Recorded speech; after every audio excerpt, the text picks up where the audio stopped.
Բարի օր, ինչպես ամեն շաբաթ օր, այսօր եւս հանրային ռադիոյի եթերում հանրամեդիայի հերթական թողարկումն է, ովքեր հասցրել են այս ընթացքում ինձ մոռանալ կամ կարոտել, ես Լևոն Սարդարյանն եմ եւ ինչպես ամեն շաբաթ օր, ես իմ գործընկերներ եւ ոչ միայն նրանց հետ քննարկում եմ հայաստանյան մեդիայի խնդիրները, այս անգամ հայաստանյան մեդիայի խնդիրները մի քիչ ընդգրկուն են լինելու, որովհետեւ քննարկելու ենք այս շաբաթվա ընթացքում այսպես պայթած ականի ձայն հանած որոշակի հրապարակումներ եւ այդ քննարկմանը ինձ օգնելու են քննարկման ընթացքում իրազեկ քաղաքացիների միավորման ծրագրերի համակարգող Դանիել Յոհաննիսյանը եւ Restart հիմնադրամի ծրագրերի համակարգող Յուրի Մովսեսյանը գոլեգաներ եք փաստորեն ծրագրերի համակարգողներ բարև ձեզ։ Բարև ձեզ։ Տեսեք 3 հրապարակում եղավ։ Այդ եթե չհաշվենք ուրբաթ օրը արդեն Reuters-ի հրապարակումը կապված Ռուսաստանի, Հայաստանի ներքաղաքական կյանքի վրա այսպես մեղմեմ ասում ազդելու փորձերի հետ, ընդ որում դրանցից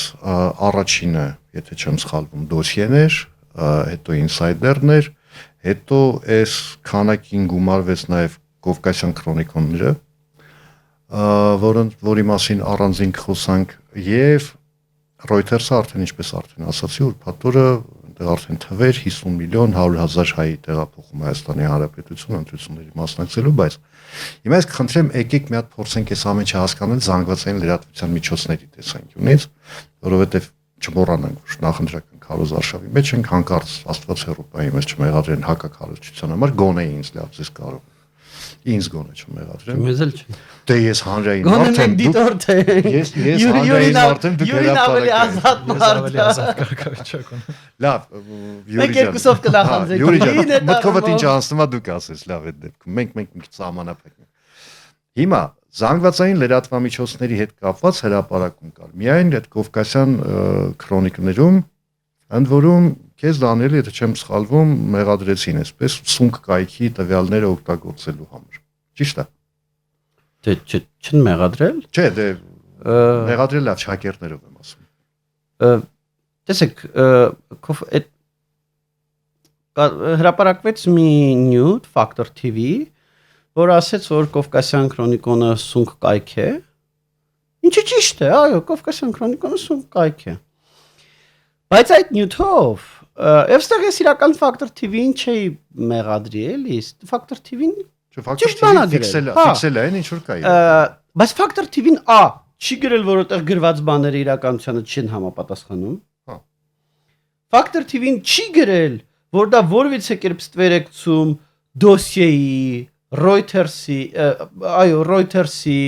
Insider-ի, փաստերի ստուգման հարթակի, ֆրանսիական որոշ հեղինակավոր լրատվամիջոցների կատարած հետաքննությունները, բայց թե Factor TV-ը դա ամեն ինչ չի գրել, Factor TV-ի հրապարակումը նենց տարածվեց, որով տպավորություն ստեղծեց, որ այդ տեսեք հեղինակավոր եւ անկախ Factor TV-ին հերքում է այս ամեն ինչը։ Ինչը ոչ հերքում էր, ոչ էլ ամեն, ասում եմ, իշտանի անեկդոտի պես էլ ասում եմ, նախ ոչ հերքում է, երկրորդը ոչ ամեն ինչ։ Ընդհանրապես ասում եմ, որ այդ ամեն ինչը տարածո հրապարակած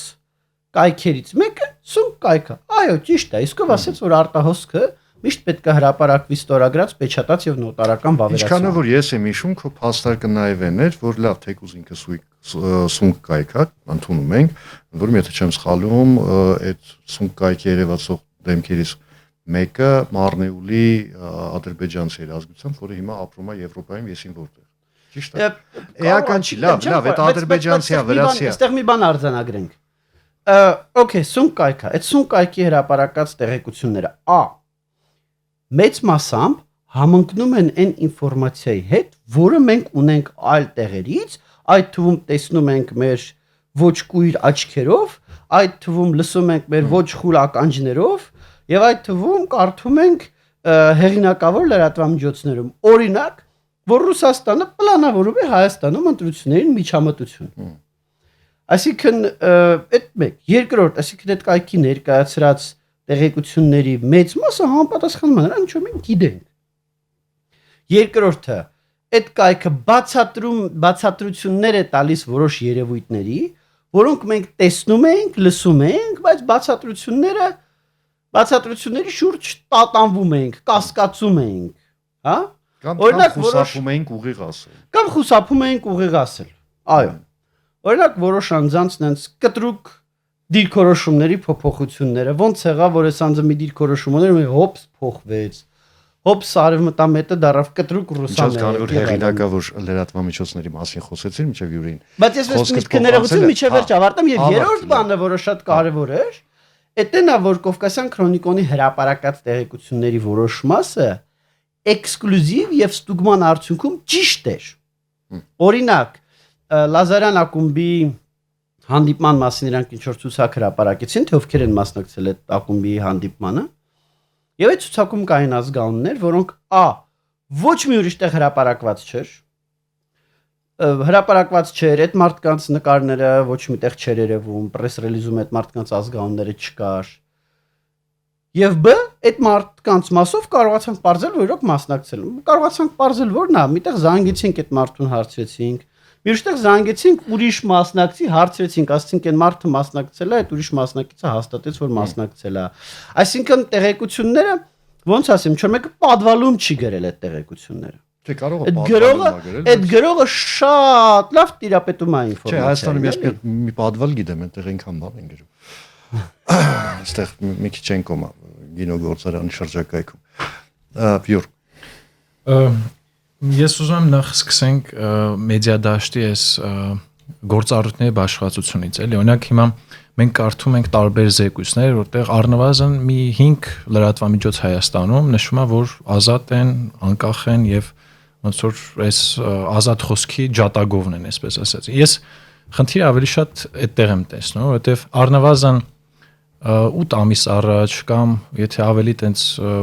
լայն ձևակերպենք մի տարի առաջ շատերը գիտեին որ այն ինչ որ հիմա դոսիեն է հրապարակում եւ այդ ամենը նախապատրաստվում է, այսինքն ահազանգը եղել է։ Առնվազն ես տարբեր փակ ու բաց ձևաչափերով ասել եմ, օրինակ քաղաքական այդ ապօրինի ֆինանսավորման խնդիրը կա ու նաեւ այդտեղ շնորհքը մեր կարգավորումների բացակայությունն է կամ դրանց նկատմամբ վերահսկողությունն է։ Որոշ ազատ անկախ լրատվամիջոցների խմբագրություններում արկա կներեք, բայց բարդակ վիճակն է, որովհետև շատ հաճախ կարա լրատվամիջոցը ազատ անկախ համարվի, բայց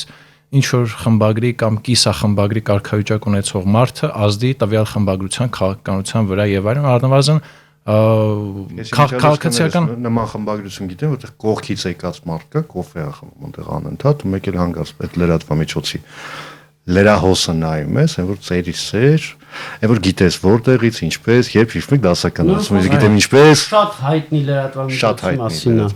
Այո, ես գիտեմ, ես մի անգամից իմացա, որ լրատվամիջոցի մասին անաչառության էտալոն էին ներկայանում ժամանակին։ Ու ժամանակին այդպեսին էին, իմիջիալ ժամանակին շատ լավն էին։ Հա, որովհետև երևի ֆինանսավորման Այս շատ լավ է, որ մենք անուններ չենք տալիս, բայց ինձ թվում է մեզ լսողները արդեն իրենց պատկերացումներով, իրենց ունեցած ինֆորմացիայով հասկանում են մոտավոր ինչ լրատվամիջոցների մասին է խոսքը ու առնվազն 8 ամիս առաջ, մի տարի առաջ տարբեր դիտորդական առաքելություններ, քաղաքացիական հասարակության խմբեր ահազանգը ասենց կախել են մի տեղից։ Ու այդ լրատվամիջոցները ոչ թե պետք է սպասեին, որ ինչ որ, չգիտեմ, այդ Կովկասյան քրոնիկան կամ դոսիեն եւ այլն սկսեն այսպիսի հրապարակումներ անել, այլ այդ grassroot մակարդակում հողի վրա իրենք սկսեն հետաքննություններ անցնել ու այստեղ եմ ես խնդիրը տեսնում, որ ախր ներողություն էլի ես ընդունում եմ միանշանակ Ընդ որում դա պիտի անեին, այդ պիտի անեին նաև ես այդ թվում, հա, ընդունում եմ, mea culpa, իմ մեղքն է։ Բայց այստեղ մի տես մինչև դեռ դոսիեի հրապարակումը, մինչև այս կողմ, այն կողմ, մինչև հետո արդեն ուրբաթօրը Reuters-ի հրապարակումը, զուտ լրատվամիջոցի դաշտի հետ կապված եմ ասում։ Մենք նախ մոտավորապես ինչքան ժամանակ արդեն, երևի մի 6-7 ամիս այս հաղորդաշարը կա, մենք բարբերաբար խոսում ենք այդ խնդիրների մասին։ Ուղիղ մեկ շաբաթ առաջ, այ հենց այս ժամին ես ասեցի, ես գիտեմ, կարող եմ թվարկել 10 մարդու, որոնք վերջին 10 օրվա ընթացքում ավելի շատ փող են աշխատել, քան վերջին 10 տարում։ Հասկանալի է, չէ՞, որ ասենք այդ փողերը Ընդ որում շատ հնարավոր է, որ առանց չափազանցության Չէ, առանց չափազանցության եմ ես ասում։ Ես ընդ որում sense մի քիչ համեստ բան եմ արել, միգուցե նաև մի քիչ նվազեցրել եմ։ Բայց այդ խնդիրը կա հիմա, իմ խնդիրը այն է, որ լրատվական դաշտը, իմ գործընկերները, մենք մեծամասնությունս այդ ամենը տեսնում ենք, բայց ոնց կարելի է գործընկերներին բան ասել ախր, դե չի կարելի։ Բա գործընկերային համերաշխությունը ուր մնաց։ Բայց ես դրա հետ մի քիչ համաձայն չեմ, որովհետև հակառակն ենք տենում։ Հիմա օրինակ նույն Դանիելի հետ կապված ես տեսա, ֆակտորը ճիշտ է չէր մեղադրում Դանիելին, որ օրինակ սխալ տեղեկատվություն է տալիս, որովհետև չէին կարող, որովհետև տեղեկատվությունը զուտ գրված էր սուն կայքա վստահելի լրատվամիջոցի, բայց ոչ մեկ չի կարող ասի, որ այդտեղ ներկայացված ինֆորմացիան որևէ ձևով հաստատված է կամ չհաստատ։ Առնվազն կարող են ասել չհաստատված է, պետք է ինչ որ ձևով դա ստուգվի։ Բայց ես տեսա, որ նաև առիթից ինչ որ մարդիկ օգտվում էին ու սկսում էին ներկայացնել, որ այդ տեսեք հանրահռչակ FIP-ի Դանիելը, երբ որ իրենց ներկայացնում են ապատեղեկատվության ստուգման ամենատենց կարևոր հարթակներից մեկը, ապատեղեկատվություն է տարածում։ Այս է կարևորը, երբ որ ֆակտորի անկախ sense անաչար կամ միամիտ, այսպես եթե կարելի է ձևակերպել հետաքննությունը, որը մենք չենք կարող կասկածի տակ դնենք, ցանկացած մարդ կարող է այդ եզրահանգումները անել իրական մեդիագրագետ ցանկացած մարդ կարող անի, բայց երբ որ դու դա օգտագործում ես վնասելու քո գործընկերներին, որ այդ տեսեք ինքը անաչար չէ, ես տեսա համաձայնելով չհամաձայնեմ, ինչի նույն ֆակտորի հետ կապված, որտեղ ես ֆակտորի իմ գործընկերները շատ սիրում եմ, շատ հարգում եմ, շատ վաղուց եմ ճանաչում եմ որում ես չեմ կարծում, որ այնտեղ ինչ որ միտում ա եղել որևէ մեկին, որևէ մեկին, այդ թվում նաև Դանիելին վնասելու, ես ենթադրում եմ, որ այնտեղ միակ երևի թերացումը այն ա եղել, որ այսպես ասեմ, միտքը անավարտ ա եղել, ավարտուն չի եղել, հա, եզրահանգումն ու եզրակացությունը, որ իրանք տվել են, այսինքն այդ բազմակետերի փոխարեն ով ինչ տառ ուզել է լրացրել է, այսպես ասում են, խաչբառի մեջ, որ ես դա հետ լիովին բռնում չի, բռնում կարևոր չի։ Որտեւ ես տեսա արդեն այդ ֆակտորի հետաքննությունը, որ այդ կայքը ինչ է եւ այլն, շատերը օգտագործեցին, դե որ ապատեղեկատվություն է դա, բայց ֆակտորը այդպեսի եզրահանգում չի արել։ Ֆակտորը չի այդ բազմակետերն իրանք բազմակետերը բացի լրացրեցին, էլի։ Բայց դա էլ չեն կարող մեղադրել։ Մեդիադաշտը այնպեսին որ կա եւ մենք պետք է դա միշտ հաշվի առնենք մեր խոսքը կառուցելիս եւ անկախ լրատվամիջոցները դա միշտ պետք է հաշվի առնեն իրենց հրապարակումները անելիս եւ փորձեն զերծ մնան այնպիսի հրապարակում անելուց, որը մանիպուլյացիաներին նպաստելու է ոնց ասեմ նպաստելու մանիպուլյացիա չեմ ասում ֆակտորը չպետք է իր հետաքննություն պետք է իհարկե պետք է աներ եւ լավ արել որ արել բայց պետք է այո պետք է հստակ գրել որ այս չի նշանակում այս չի նշանակում որ մենք ստուգել ենք այդտեղի բովանդակությունը եւ դա սխալ է B դա չի նշանակում որ չգիտեմ դոսիե եւ ինսայդերի հրապարակում հիմա մեզ կարող է թվեն որ որ դա ակնհայտ է որ դոսիեն ինսայդերը ինչ կապ ունեն ֆակտորը մենակ Կավկասի քրոնիկին ավելատուրիշ բայց նամես մեդիատիրություն ոնց է տարածվում քննարկմանը մասնակցի մենք շատ կուզեինք հուսամ հաջորդ անգամ կստացվի դե հասկանալի է նախընտրական փուլը բոլորը գերծանրաբեռնված են աշխատում ես օրինակ կարող եմ մի այսպիսի վարկասել առաջ բերել որ ֆակտորի այդ հետաքննությունը կամ ստուգումը ավելի շատ այսպես թույլ փորձեր պաշտպանելու լրատվամիջոցներին, որովհետև Կավկասի այդ քրոնիկայի, Կովկասյան քրոնիկոնի մեջ միակն էր այդ բոլոր հրապարակումներից, որտեղ կոնկրետ լրատվամիջոցների անուններ էին նշված, հայաստանյան լրատվամիջոցների մասին է խոսքը, եւ այսպես թույլ փորձ են արել պաշտպանել գոնե որ կոլեգիալությունից ելնելով։ Կներեք, հիմա ներողություն։ Փաստերի ստուգման հարթակի հրապարակած արտահոսքը Social Design Agency, հա, որը Կիրիենկոյի ենթակայությամբ գործող Ռուսաստան Դաշնության նախագահի աշխատակազմի կազմում ըստ էության գործող կազմակերպություն է։ Իրանց նամակագրությունները, իրանց զեկույցները, որ նայում ես, անցյալ տարի իրանք արել են տարբեր օպերացիաներ, դրա մասին շատ է խոսվել, մաչ չկրկնեմ, բայց իրանց օպերացիաներից մեկը այսպես կոչված Մարսել օպերացիան էր, որի սահմաններում պետք է ապատեղեկություններ տարածվեր, որ Ուրեմն Հայաստանի վարչապետ Փաշինյանը Մարսելում ինչ որ 3 միլիոն եվրոյով տուն է առել։ Նայում ես հաշվետվությունը, որ իրանք ուղարկել են, էլի։ Այդ հաշվետվության մեջ գրված է, որ մանրամասն գրված է, տարածվել է, ինչ է, այսքան մարդ նայել, այսքան հետո հերկվել է, այսքան մարդ հերքում նայել, սկսել է պոլիտիկի պիրիպալկան հայերեն, չգիտեմ ոնց դա թարգմանել, լավ թարգմանություն պիրիպալկա բառի։ Ասենց մանրամասն հաշվետվությունը ներկա հաշվետվության մեջ գրված է։ Նյութը տարածել են 17 գործակալ լրատվամիջոցներ եւ կարծիքի առաջատարներ։ Զուտ լրացնելու կարգով այդ պիրիպալկը այնպես ուզեցի մի քիչ այնպես ժողովրդական լեզվով գոնե մեր մոտ հայկական միջավայրում դառնում է խառը կռիվ։ Մոտավորապես։ Դժություն։ Հիմա Ռուսաստանի նախագահի աշխատակազմում իրար զեկուցում են, ասում են մեր 17 գործակալ տարածել են այս հրապարակումը եւ հետո արդեն բնական տարածումն է սկսել։ Չեն նշում որոնք են այդ 17 գործակալները։ Իսկ կարող է արժեր, ես նոր Յուրին ասեց, չեմ շում, եթերից առաջ ասեց, թե եթերում, հա, որ ու շատ է ճշտելի բանը, այսինքն ժամանակային այդ լագում նայում ես էլի ովքեր են տարածել։ Ու մեկ էլ կարող է 16 հատ լոմ հայտնաբերես, մեկը պարզել ովքեր են։ Ոչ միայն լրատվամիջոցներին, այլև անհատներին։ Այո, պարզել ովքեր են այդ 17 լրատվամիջոցները եւ լոմերը, լոմը բան, լիդեր общественного мнения, էլի։ Պարզել ովքեր են 17 լրատվամիջոցները եւ լոմերը, որոնց Ռուսաստանի Դաշնության նախագահի աշխատակազմում անվանում են գործակալ, ես չեմ իրանց անվանում, իրանց զեկույցներում անվանում են այդ 17 սուբյեկտերին գործակալ։ Դե եկեք, չէ, որ լրիվ եկեք անկեղծ խոսենք, էլի, ազդեցության գործակալ ինքը Աֆրիկայում էլ է ազդեցության գործակալ։ Հիմա գործակալը գործակալ է, կապ չունի։ Այդ անունը տալիս է Ռուսաստանի Դաշնության կառավարությունը, Միացյալ Նահանգների պետդեպարտամենտը, թե Բուրկինա Ֆասոյի պարլամենտը։ Էական չի բացարձակապես։ Եթե գործակալը այն ինչ որ արվում է, դա գործակալություն է, չէ՞։ Իրենց անուններով կոչ չեն, բայց ամենավատը այն ախր, որ այդ մարդիկ օրինակ ինձ պայմանական եմ ասում, ինձ հայրենասիրության ու հայրենատիրության դասեր են մեկ էլ սկսում տալ։ Մենք պետք է ամեն դեպքում տարանջատենք մի քանի խումբ, մենք պետք է տարանջատենք մի քանի խումբ մարդկանց, մարդիկ ովքեր որ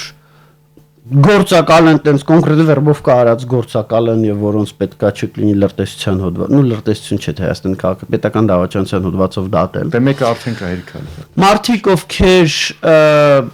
տենց ուղակի վարձու կարծիքի առաջատար կամ լրատվամիջոց են, որոնք որ փողի դիմաց ինչ որ ինֆորմացիա են տարածում ու տենց որ ասես շպիոնաժ են անում, բան են անում, չէ, էլի։ Շպիոնը դա մի քիչ ավելի բարձր կատեգորիա է։ Չէ, դու գնում եք մի քիչ մարդասիրական տարբերակի վրա դդում են պահում մարդիկ։ Եվ երրորդ կատեգորիան այդ մարդիկ ովքեր որ դա անում են չգիտակցված։ Հա, wishful thinking-ը, հիմա մարդը օրինակի համար ահա որ չի սիրում այս կամ այն մարդուն,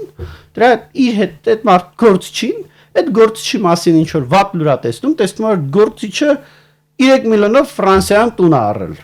Այ ասում է, ես սա տարածեմ։ Նույնիսկ կարող է գիտակցում կամ կասկածում է որ դա սուտ է։ Բայց միևնույն կարող է շատ լավ գիտակցում է որ դա սուտ է, բայց իրան հաճելի սուտ է։ Բան չունեմ ասելու, Դանիել, բայց այստեղ մի արտահայտություն անեմ կներես։ Ես չեմ ուզում ասեմ այդ մարդու պահվածքում խնդիր չկա, բայց այդ մարդուն ես չեմ անվանի օտարերկրյա գործակալ։ Այդ մարդուն դա շատ բան անվանել, բայց ես վստահ չեմ որ դա իմ տենց հերինակային արտահայտությունը տարիներ առաջ էի ասել, բայց եկեք ընդունենք, որ մոլորյալ ֆանատիկոսից ավելի վտանգավոր մարդ աշխարհի վրա գոյություն չունի։ Միգուցե, բայց ամեն դեպքում մենք պետքա տարանջատենք մոլորյալ ֆանատիկը, մոլորյալ ֆանատիկա, օտարերկրյա գործակալ։ Ես չեմ ուզենա, մենք բոլորին անվանենք օտարերկրյա գործակալ, բայց այդ քո ասած գործակալի հիմնական գործառույթը գիտես որն է, ասեմ, մոլորյալ ֆանատիկոսի այդ պայթյունի մեխանիզմը կարբանը գործի գցելը։ Իհարկե։ Հա, իհարկե։ Միակ նպատակը դա է։ Իհարկե։ Եվ բայց նորից վերադառնալով սրան, եւ ես չեմ ուզում էլի մտնենք դրա մեջ այս աղ գործակալը, вообще լավ բան չի, բայց Ռուսաստանի Դաշնության նորից ասում ես պահի վրա բան անենք, Ռուսաստանի Դաշնության նախագահի աշխատակազմի ներսում գրվող զեկույցի մեջ գրված է 17 գործակալ լրատվամիջոց եւ լոմ։ Ով մեծ պետք է բարձել, ինձ դա իրոք հնարավոր է բարձել, էլի։ Ովքեր են այդ 17 գործակալներն ու լոմերը։ Այդ պետք է բարձել, չի նշանակում որ նրանց բոլորի արարքներում կա հանցակազմ։ Բայց որ հիմա մի քիչ էլ յուրին չթողնենք խոսիկ, հանցակազմ կլինի արդեն։ Հա, իրականում ես մի քիչ այդ խնդրարություն համարում էլի, որ ասում ենք բան, եթե այտենց ֆանատիկ ռուս են եւ այլն, իրանք ավելի վտանգավոր, որովհետեւ իմ գոնե մեր փորձով մենք համոզել ենք, որ այն տենց լիբերալ արժեքների կրող ազատ անկախ լրատվամիջոց համարվող, բայց ռուսական նարատիվներ տարածողները ավելի վտանգավոր են առնվազն, որտեվ Պարոն Վենեդիկտովի ականջը կանչի։ Այդ լավ օրինակներից մեկն էր, բայց այստեղ էլ կան այդպիսի մարդիկ ու երբ որ նայում ես ընդհանրապես ովքեր են իրանց հենց այդ կուտը ուտում կոպիտ ասած ու համոզում ես մի քանի տեղ առնվազն ֆիքսում այլ այնտեղ օրինակ եթե չեմ սխալվում բանում էր ինսայդերում էր ոնց որ գրված որ այստեղ օրինակ այդ ռուսկի դոմ եւ այլն ոնց են երիտասարդների հետ աշխատում եւ այլն մեկը հետո մի հատ կարծիքի ուսումնասիրություն ես անում տենց շատ ներկայացչական օրինակ այդ տարիքային խմբի հետ ու պարզվում է ասենք այն լրատվամիջոցները որ իրոք տենց անկախ դիրքերից են հա հանդես գալ միշտ հետաքննությունը վերաբերում է իշխանության ու դա հիմնավորվում է դե որ ռեսուրսները քիչ է պետքա վերահսկել իշխանությունը դա ամենատենց համարվում ամենատենց top հետաքննող լրագրողներ, top ազատ լրատվամիջոցներ եւ այլն։ Ես այդ դեպքում իմիջիալուց ընդդիմության այդ գործառույթը լավ չեմ հասկանում, եթե լրատվամիջոցները պետքա վերահսկեն իշխանությունների բանդիմություն այդ արանքում ինչով է զբաղված, դե որը տենց է։ Դե ախր ինձ թվում է առաջնահերթությունների խնդիր կա, ես օրինակ դրա մեջ Չէ, ես քաղաքական կոնյունկտուրայի մասին եմ խոսում, ընդդիմության գործառույթը առաջնահերթությունների խնդիր կա։ Հիմա ես այստեղ տեսա դիլեմա է, պետք է մասնակցություն չունենա։ Եթե թույլ կտաք, սա դիլեմա է, որի շուրջ քաղաքասարակությունը ինչ որ առումով երկփեղկված է։ Մի մասը համարում է որ քաղաքասարակության գործը զուտ իշխանության վերահսկելն է։ Մյուս մասը համարում է որ քաղաքասարակության գործը ավելի լայն է, process-ների վրա ազդելն է, որ այդ process-ները գնանեն ուղղությամբ, որ մենք ուզում ենք, ժողովրդավարության ուղղությամբ, մարդու իրավունքների ուղղությամբ եւ այլն։ Հիմա դրա բարձ դրսևորում է, երբ որ ես ես տարբերակը ուզում եմ, կեսը տեն արեք, կեսը տեն շուտ։ Մոտավորապես տենց էլ կա։ Հիմա երբ որ օտար պետություն փորձում է որոշ ուժերի միջոցով Հայաստանի ընտրությունների վրա ներազդի։ Զուտ քանի որ դա իշխանությունը չի քաղաքասարակությունը պետք է դրա հետ կապված ինդիֆերենտ լինի, այնպես ինչպես ինդիֆերենտ են որոշ յուրի ասած այդ կազմակերպությունները։ Բայց Դանիել, այստեղ մի վարքան, ներողություն եմ։ Որոշ ուժեր, մենք որոշել ենք որ քաղաքականությունից չենք խոսելու, բայց այդ դեպքում ոնց եղավ որ օրինակ հարց է առաջանում, չէ՞, որ ասենք Ռուսաստանի կողմից Հայաստանի ընտրությունների արդյունքներին վրա ազդելու փորձերը Պետաթա, ասենք Միացյալ Նահանգների կողմից ազդեցության փորձերը ադաթա, այդ ոնց եղավ։ Չէ, ոչ, լրիվ տարբեր բաներ են։ Մի բան է, պետության ղեկավարի հայտարարություն։ Եթե նայեք, թե ես ոնց եմ արձագանքել նրան, որ Վլադիմիր Պուտինը աջակցում էր, թե Վլադիմիր Պուտինը հայտարարությամբ աջակցել է մի տեխնացուի, Դոնալդ Թրամփ հայտարարությամբ աջակցել է ուրիշ տեխնացուի։ Իմ բառապաշարը Իմ ուրիշների մասին չգիտեմ, իմ բառապաշարը այս երկուսի հետ կապված եղել է նույնը։ Ես ընդհանուր դաշտի արձագանք եմ ասում, իմ ու քո չէ։ Հա, ընդհանուր դաշտի արձագանքը դե իմ այդ դաշտին է, բայց Ռուսաստանի միջամտությունը Վլադիմիր Պուտինի ապրիլի 1-ին արած հայտարարությամբ չէր դրսևորվում։ Ինձ մի անգամ հարցել են ասել թե հայտարարությունը միջամտություն է, ես ասել եմ չէ, հայտարարությունը Կարող է ինչ-որ մարդիկ մտածեն որ միջամտություն է, բայց մի բան ասեմ, էլ ես մասով։ Շատ ավելի մեծ միջամտություն։ Այս շատ ճիշտ բան է, ուստեղ շարունակությունն է կարող։ Եթե այդ աջակցությունից բխող համակարգված, օրինակ հիմա այս հետաքննությունները ինչ են ցույց տալու, կա ենթակառուցվածք ստեղծված, այսինքն ինչ որ Ռուսաստանում ինչ որ գուբերնատոր չի որոշել, որ իր անձնական ճաշակով Փաշինյանը լավը չի կամ այս մեկը լավը չի, կարելի է Հայաստանի ներքին գործերին միջամտել։ Այսինքն կա պետական հստակ քաղաքականություն, ենթակառուցվածք, որն էլ արդեն Հայաստանի ներսում ունի ենթակառուցվածք։ Այս շատ հստակ է։ Հիմա ասում են դե Դոնալդ Թրամփի հայտարարությունը, Դոնալդ Թրամփի կառավարության կամ Ամերիկայի Միացյալ Նահանգների պետության աջակցությամբ Հայաստանում կան մարդիկ, ովքեր գործունեություն են ծավալում, շատ լավ բաներ են անում Հայաստանում, բայց ասենք կարող է օրինակ արտաքին քաղաքականության հարցերի շուրջ ունենան օրինակ ռուսական տենց այդ պրիզմայով աշխարհայացք։ Հիմա ու կան մարդիկ, այսինքն ու երկրորդ շերտն է այստեղ գալիս։ Երբ որ մի աշխարհակահաղական կենտրոն այստեղ օրինակ տարբեր Telegram բոտերի միջոցով ապա տեղեկատվություն է տարածում, քաղաքական ապօրինի ֆինանսավորում է տալիս, դա ինչ է նշանակում, եւ կա երկրորդ կենտրոնը, որ ասում է, ես քեզ փող եմ տալիս, որ այդ դրա դեմը պայքարես, որովհետեւ քո դիմականության մասով, եթե սա ներքին գործերի միջամտություն է, որ Հայաստանին աջակցում են, որ պայքարի ապա տեղեկատվության դեմ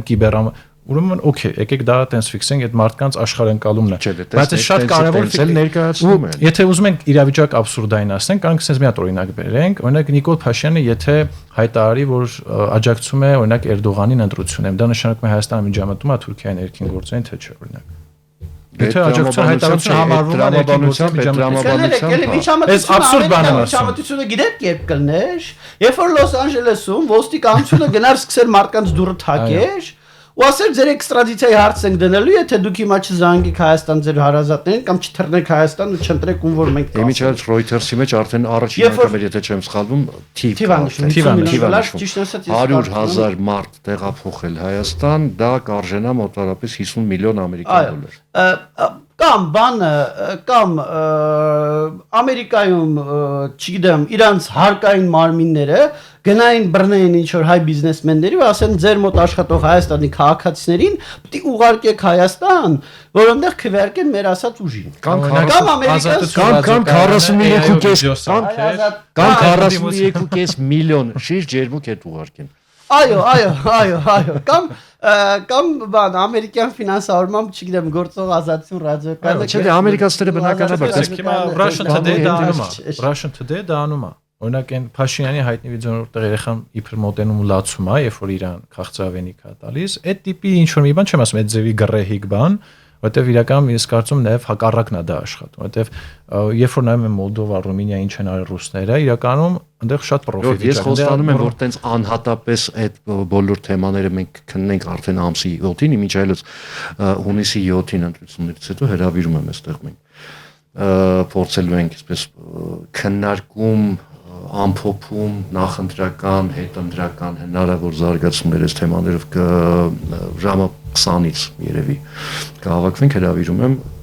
գլխանց ոչ մնչ պլանավորը բայց ես էլ ամսի 7-ին ուզում եի գնայի խմելու հետո իրարից հետո որ ասես ամսի 7-ի համար ոչ մի բան չպլանավորես որ ամսի 7-ի համար խմելուց հետո խնդրում եմ չգաք խմելուց հետո չէ խմելու կամ ինչ որտեղ ամսի 7-ը առավոտ ժամ 6-ից մինչև ամսի 8-ի երեկոն հետընտրական պահմեն հա իմ մոտ էլ մոտավորապես նույն վիճակն է բայց հիմա լավ այս գզվրտոցը Պիտի պալկան նաև գզվրտոցն է։ Այս գզվրտոցը լրատվական դաշտի ներսում շարունակվելու է ինչի, որովհետև նաև այսպիսի մի խնդիր կա։ Լրատվամիջոցները, այն որ ճիշտ է, բռնված չես գող չես, բայց արդեն սկսել են իրար վրա կասկածանքով նայել։ Իսկ ով է մտել այդ փողերի տակ, իսկ ով է ազդեցության գործակալ, իսկ ով է ուղղակի գործակալ, եւ այլն։ Ու այս բավական տխուր հետևանքների կարող է բերի։ Ընդ որում անցած անգամ ինձ այսպես մեր ունկնդիրներից մեկը նկատողություններ արել հիմա ասեմ ես հասկանում եմ որ երբ ես ասում եմ որ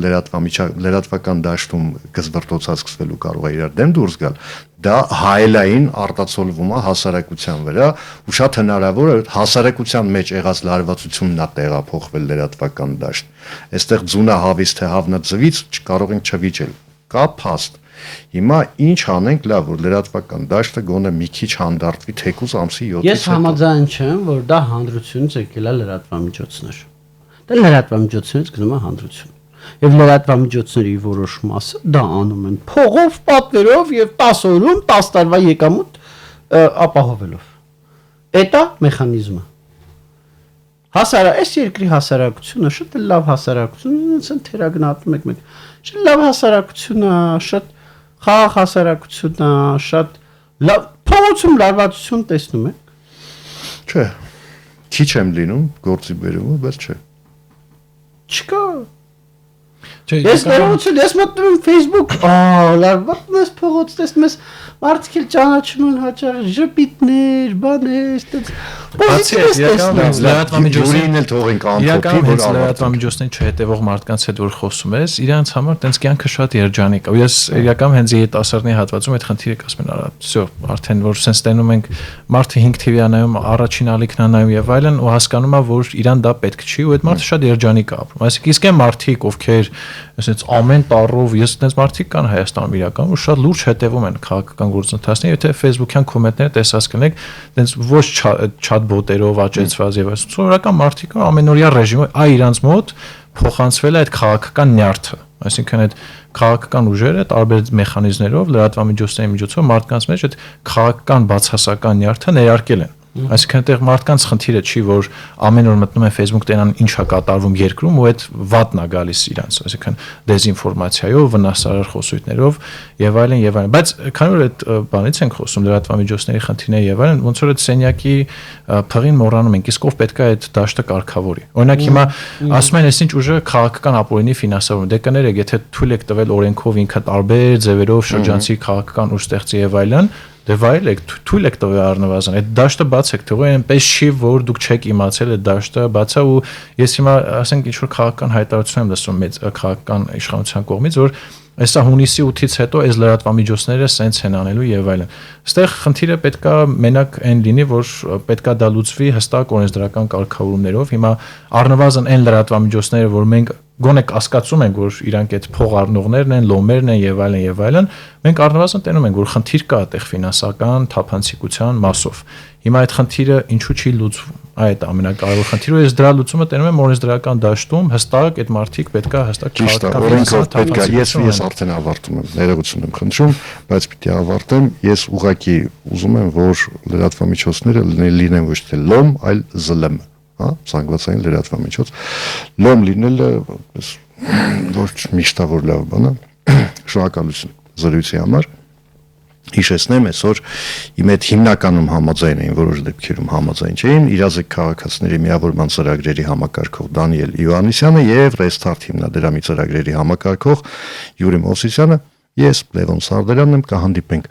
ուղիղ մեկ շաբաթ հետո նույն ժամին, նույն վայրում եւ վերջին անգամ փակ տեքստերով հաշվի առնելով, որ դա վերջին նախընտրական շաբաթօրն է լինելու, ավելին դա լրության օրն է լինելու, փակ տեքստով կխոսենք զանգվածային լրատվամիջոցների մեր խնդիրների մասին, հաջողություն, առայժմ։